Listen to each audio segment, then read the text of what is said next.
Good morning students, beta class 12 है subject business study. In last video we had discussed regarding dividend decision, investment decision and financing decision. In a dividend decision, identify the dividend factor. Identify the dividend factor. हमने identify किए dividends के factors. इसमें EPS, earning per share, price earning ratio, relative share index, funds acquiring cost, cost of equity, cost of debts, ये सारे points हमने discuss किए थे। और उसमें हमने आइडेंटिफाई किया था कि जो कंपनी का डिसीजन है डिविडेंड के रिगार्डिंग, कंपनी का जो डिसीजन है बेटा डिविडेंड के रिगार्डिंग, वो डिसीजन क्या है, क्लियर। बट जब कंपनी शेयर होल्डर्स को डिविडेंड डिक्लेयर करती है तो उससे पहले वो क्या करेगी, पेमेंट करेगी प्रेफरेंस शेयर होल्डर को और टैक्स पे करेगी। क्या करेगी, प्रेफरेंस शेयर होल्डर को पेमेंट करेगी और टैक्स का पेमेंट करेगी, क्लियर। सो रिमेनिंग जो प्रॉफिट बचता है, रिमेनिंग अमाउंट बचता है प्रॉफिट का, क्लियर, जो रिमेनिंग अमाउंट बचता है प्रॉफिट का available to equity share holder, remaining amount means profit available to equity share holder after paying tax, after paying tax. And second था हमारा इन्वेस्टमेंट डिसीजन या कैपिटल बजटिंग डिसीजन। इसमें क्या होता था, कंपनी फिक्स अमाउंट इन्वेस्ट करती थी अपने प्रोजेक्ट्स में, क्लियर। प्रोजेक्ट में भी प्लांट एंड मशीनरी का बिजनेस सेटअप किया उसने, क्लियर। तो उसमें में भी उसको कितना फंड रिक्वायरमेंट है, उस प्रोजेक्ट्स का cash outflow, project cost, project cash inflow, factors affecting the projects like capital structure, equity, cost of debts. There are so many factors affecting the cost of project, clear. Today topic financial planning, clear. Financial planning में क्या होता है, example लेके चल रहे हैं हम। Again suppose करिए विप्रो लिमिटेड है, क्लियर। विप्रो लिमिटेड को अपने बिजनेस का एक्सपांशन करना है, क्लियर है। जो बिजनेस का एक्सपांशन कर रही है तो उसको फंड की क्या होगी बेटा, रिक्वायरमेंट होगी। राइट टाइम पर उस फंड को क्या करेगी, राइट प्लेस पे फॉरवर्ड करेगी। सो इट मीन्स क्या हो रहा है, जब उसको फंड का रिक्वायरमेंट होगा तो क्या करके चलेगी, फाइनेंशियल प्लानिंग करके चलेगी कंपनी। जब फाइनेंशियल प्लानिंग करके चलेगी तो इट मीन्स क्या होगा, जो उनके शेयर्स हैं या जो उनका पैरामीटर्स है, एक्सपांशन की जो पॉलिसी है, जो प्रोसीजर्स है, क्लियर, वो उसको क्या करेंगे, कंप्लीट करेंगे। सो एग्जाम्पल ले रहे हैं हम अगेन, एग्जाम्पल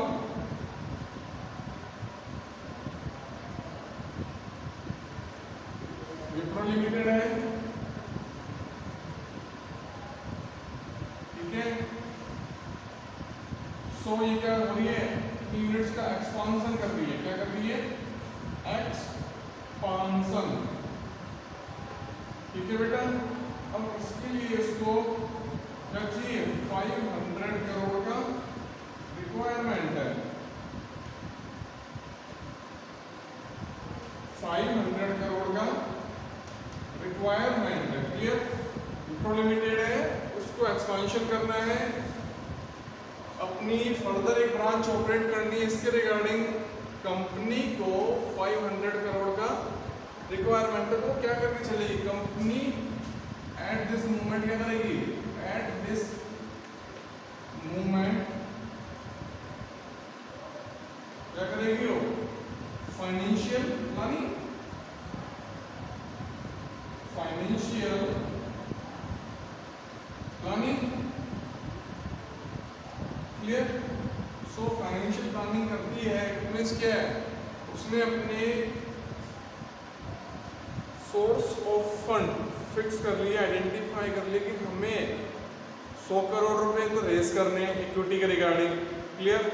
300 करोड़ बोरिंग्स करनी है बैंक से, क्लियर, प्लस 50 करोड़ हमें क्या करनी है, हमारे कॉस्ट में कटिंग करनी है। सो वहाँ से मैनेज हो जाएगा। 50 करोड़ क्या करनी है, हमें कॉस्ट में कटिंग करनी है। सो वो फंड क्या हो जाएगा, वहाँ से मैनेज हो जाएगा। क्लियर। और रिमेनिंग फंड के रिगार्डिंग क्या करेगी, डिवेंचर बोरो कर लेगी। सो कंपनी ने क्या कर लिया, फिक्स कर लिया अपना पैरामीटर कि से इतना परसेंट ऑफ अमाउंट इक्विटी से चाहिएगा, इतना परसेंट ऑफ अमाउंट उसे डेब्ट से चाहिएगा, इतना परसेंट ऑफ अमाउंट उसे प्रेफरेंस से चाहिएगा। सो 500 करोड़ की जो प्लानिंग की है, 500 करोड़ का जो रिक्वायरमेंट है बेटा, उसकी जो प्लानिंग की है कंपनी ने, देखिए अगेन 100 करोड़ को उसने रेज कर दिए equity. Clear. 300 crore debentures, 300 crore के डिवेंचर। ठीक है। अब जो बैलेंस का फंड बचा, बैलेंस का फंड जो बचा है 100 करोड़, वो क्या कर रही है, बोरोइंग कर रही है from bank. So 100 crore rupees is 100 crore रुपये क्या कर रही है, वो बोरोइंग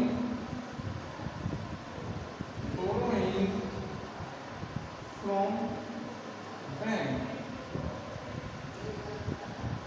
सो अगेन समझिए बेटा, कंपनी ने क्या किया, फाइनेंशियल प्लानिंग की है। क्या किया कंपनी ने, फाइनेंशियल प्लानिंग की है कि उसको अपना प्रोजेक्ट के रिगार्डिंग फंड्स की रिक्वायरमेंट है, या इक्विपमेंट्स की रिक्वायरमेंट है, या उसे कुछ एम्प्लॉय रिक्रूट करने हैं, जो भी उसका वो है प्लान, उस प्लान की क्या करेगी, वो प्री प्लानिंग करेगी। या प्रोएक्टिव, एक वर्ड आता है प्रोएक्टिव, विपरीत सिचुएशन या अपोजिट सिचुएशन में क्या करना है, अपने को पॉजिटिव डीलिंग करनी है। क्लियर। एक्टिव तो सब होते हैं, बट प्रोएक्टिव बहुत ही कम होते हैं। क्या होता है कि अपोजिट सिचुएशन में कुछ लोग क्या करते हैं, मिसबिहेवियर करते हैं। सो आपको अपोजिट सिचुएशन में भी कूल रहना है और अपनी प्लानिंग को कंटिन्यू रखना है। क्लियर है बेटा। सो एग्जांपल क्या था विप्रो लिमिटेड का, उसने अपना एक्सपेंशन करना था ब्रांच का, इसके रिगार्डिंग उसको 500 करोड़ की रिक्वायरमेंट थी। ठीक है। एट दिस मोमेंट कंपनी ने क्या किया, फाइनेंशियल प्लानिंग की है। ओके। 100 करोड़ रुपीज रेज किए इक्विटी से, 300 करोड़ रुपीज रेज किए डिवेंचर से, 100 crore borrowing from bank. Clear. So उसने 500 करोड़ की फाइनेंशियल प्लानिंग कर ली। तो आपको कंसेप्ट ऑफ फाइनेंशियल प्लानिंग समझ में आ गया। क्लियर। फिर भी हम डेफिनेशन डिस्कस कर लेते हैं। Clear. So concept of financial planning, it is the essential preparation of a financial blueprint. Clear. Financial blueprint company ने क्या कर लिया, अपना मैप प्रिपेयर कर लिया फाइनेंशियल प्लानिंग के रिगार्डिंग, कि उसे अपना प्रोजेक्ट्स को इस तरीके से रन करना है। So it is a essential preparation of a financial blueprint of a companies future operation, of a company future operation. ठीक है। तो क्या करना है, जो कंपनी की फ्यूचर ऑपरेशन मतलब क्या, जो कंपनी की एक्टिविटीज हैं regarding salary payment, wages payment, building rent payment, power and fuel payment, there are so many expenses regarding company operation. So क्या कर रही कंपनी, अपनी प्लानिंग के रिगार्डिंग ब्लूप्रिंट तैयार कर रही है।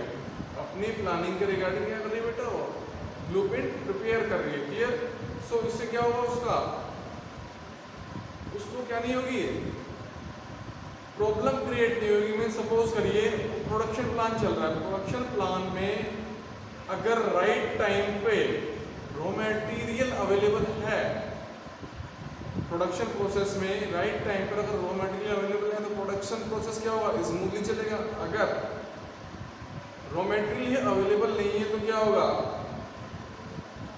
वर्कर फ्री रहेंगे, product per unit cost increase होगी, रिसोर्सेज को क्या होगा, वेस्टेज होगा। सो क्या करना है अपने को, प्लानिंग करनी है किसी भी प्रोजेक्ट के regarding. Clear. So objective of FP financial planning to ensure availability of adequate fund at the right time, to ensure availability of adequate fund at the right time। आपके पास जो फंड है, suppose करिए आपके पास जो profits बचा हुआ है additional आपने रखा हुआ मेंटेन करके, उस फंड को राइट टाइम पे राइट प्लेस पे क्या करना है आपको, परफॉर्म करना है। मीन्स आपको अपना प्रोडक्शन स्मूथली कंटिन्यूटी में रखना है, जिससे कि क्या हो, प्रोडक्शन प्रोसेस स्मूथली चलता रहे। सो पॉइंट क्या कह रहे हैं, point number 1 again, to ensure availability of adequate fund. आपके पास सफिशिएंट फंड होने चाहिए बिजनेस प्रोसेस के रिगार्डिंग कंटिन्यूटी में। So at the right time at right place. अगर स्टोर डिपार्टमेंट में शॉर्टेज ऑफ रॉ मटेरियल है, स्टोर डिपार्टमेंट में शॉर्टेज ऑफ रॉ मटेरियल है बेटा, तो दैट मीन्स प्रोडक्शन प्रोसेस में बी अफेक्टेड, प्रोडक्शन प्रोसेस में be affected. Clear. So production continuity में रहते, इसका मतलब क्या है कि स्टोर डिपार्टमेंट में एडवांस में रॉ मटेरियल अवेलेबल होना चाहिए, जिससे स्मूथली चलता रहे प्रोडक्शन प्रोसेस। सो इससे क्या हुआ, कॉस्ट इंक्रीज नहीं होगी, वर्कर्स फ्री नहीं रहेंगे। Clear. So point number 2, to check excess funding.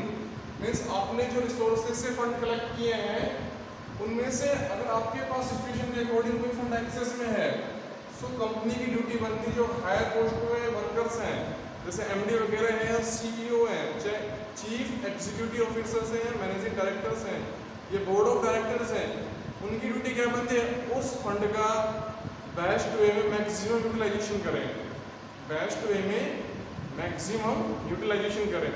Clear है concept of financial planning. Okay. Second, first point क्या था, to ensure availability of adequate fund at the right time at right place, to check excess funding, to financial control, to financial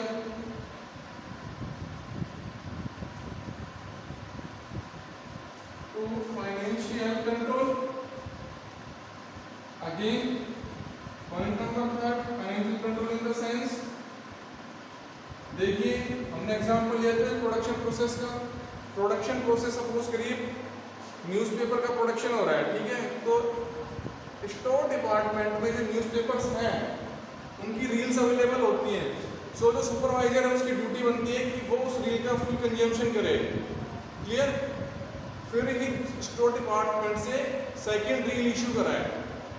क्या मतलब है, समझिए again, to financial control. Production process चल रहा है newspaper printing का, ठीक है। सो उस केस में क्या होता है, रील इशू होती है प्लांट पे। क्लियर। सुपरवाइजर स्टोर डिपार्टमेंट से बेटा रील इशू कराता है प्लांट के लिए, प्रोडक्शन प्रोसेस चले। बट वो क्या करता है, कभी कभी जैसे लास्ट में रील थोड़ी सी बचती है तो उसको हटा देता है रनिंग प्रोसेस से। सो उसमें उसकी ड्यूटी बनती है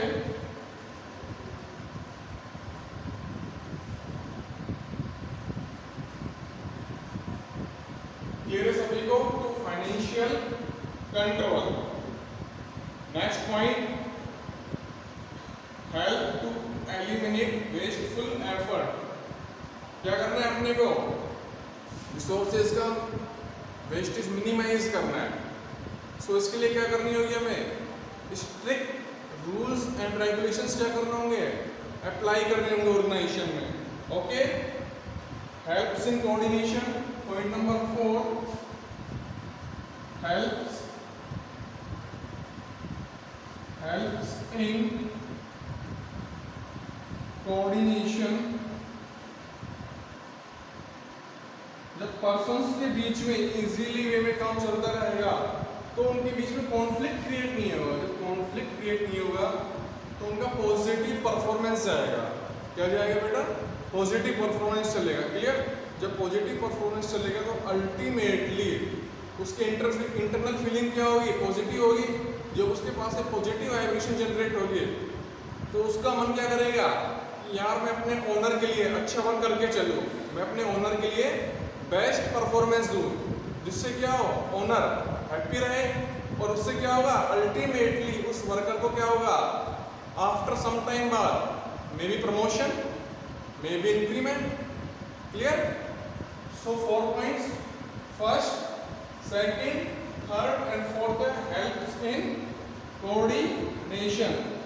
Next point, helps in avoiding business. So, helps in avoiding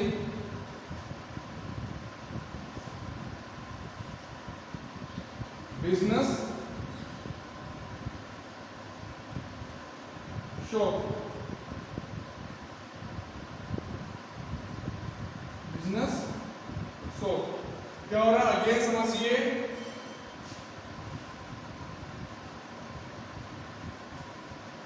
अभी एग्जांपल लिया था हमने प्रोडक्शन डिपार्टमेंट का। अब इसी से अटैच है आपका स्टोर डिपार्टमेंट। स्टोर डिपार्टमेंट में क्या होता है बेटा,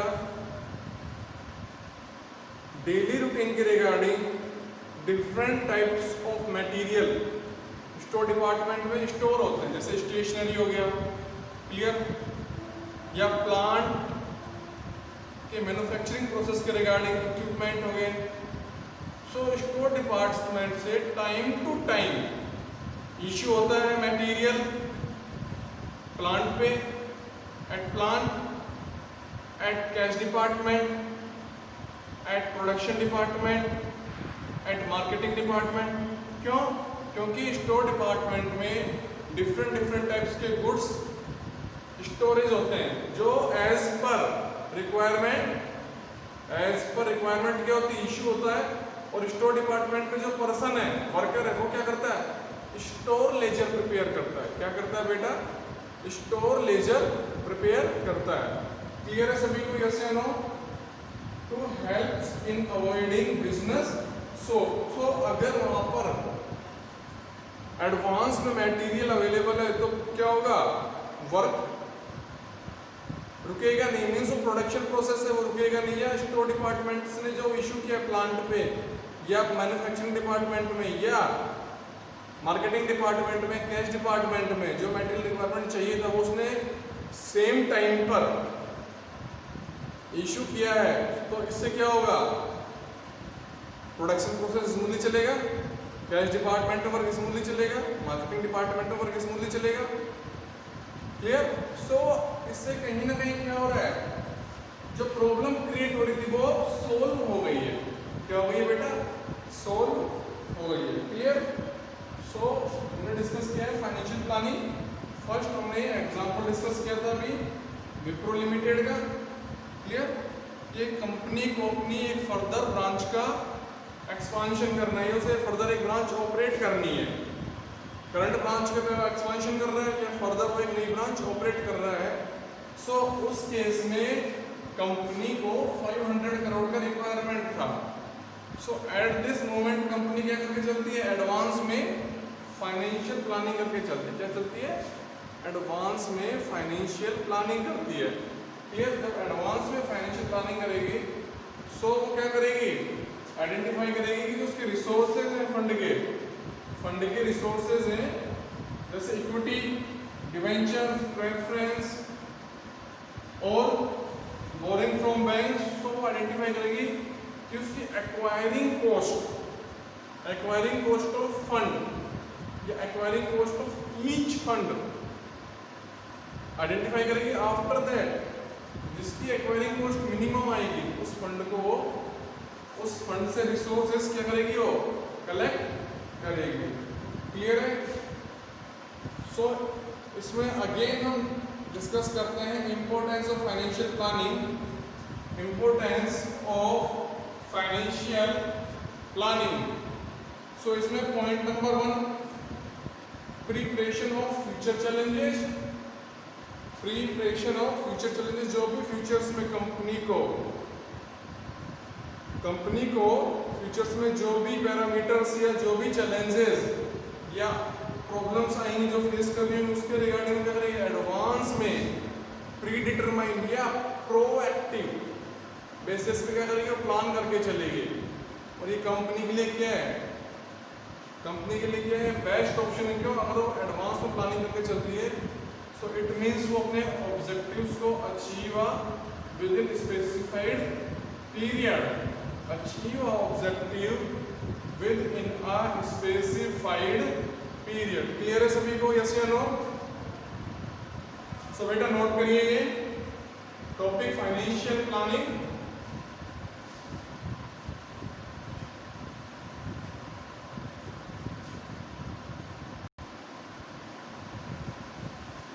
सो हमने डिस्कस किया है कंसेप्ट ऑफ फाइनेंशियल प्लानिंग।